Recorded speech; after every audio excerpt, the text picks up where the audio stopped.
Hi friends, wonderful morning to all. This is Mahalakshmi from 10th standard. Today we are going to learn about Newton's law of motion. Introduction. Sir Isaac Newton published 3 laws in the 17th century. In this article we are going to talk about Newton's first, second and third law.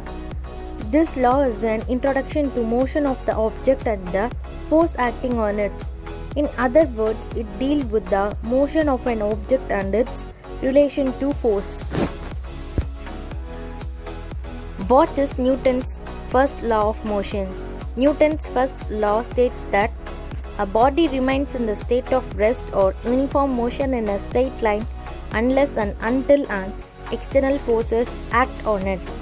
It is called Newton's first law of motion. Putting Newton's first law of motion in simple words, a body will not start moving until and unless an external force acts on it. Once it is set in motion, it will not stop or change its velocity until and unless some forces act upon it once more. The first law of motion is sometimes also known as the law of inertia. Let us understand first law of motion by an example. Let us take a block on a smooth surface. By smooth, we mean that there is no friction acting on the surface. The block is at rest, that is, it not moving. Now let us examine the forces acting on the block. The only forces acting on the block are the force of gravity and the normal reaction of the surface. There is no force acting on it in the horizontal direction, since the forces in the vertical direction are equal to each other in magnitude. They cancel each other out, and hence there is no external force on the block. Since this block is at rest, we can say that it conforms Newton's first law of motion. Now, if we apply a constant force F on the block in the horizontal direction, it will start moving with some constant acceleration in the direction of the applied force. Thus, the first law of motion is confirmed again.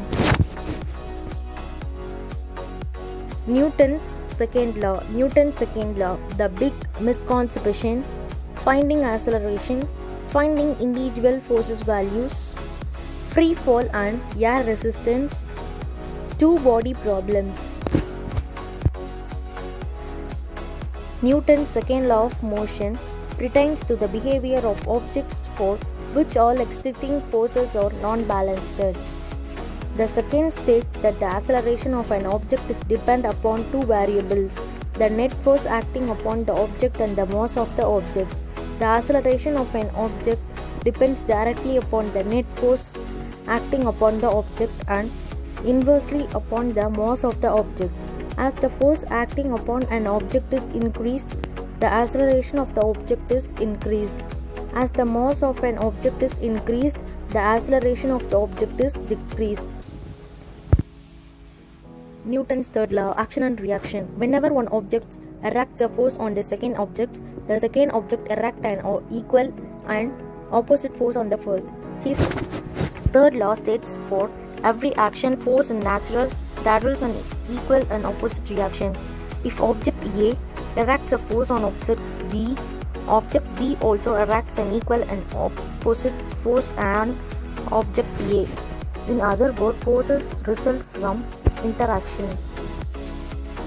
Review Newton's law of motion. 1. Newton's first law of motion. Inertia. An object at rest remains at rest, and an object in motion remains in motion at constant speed and in a straight line unless acted on by an unbalanced force. 2. Newton's second law of motion. Force.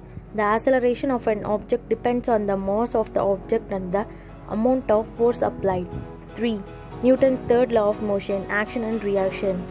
Whenever one object erects a force on another object, the second object erects an equal and opposite on the first. Friends, today we have learned about Newton's law of motion. I think it is useful to you. Thank you friends. Bye. Have a nice day.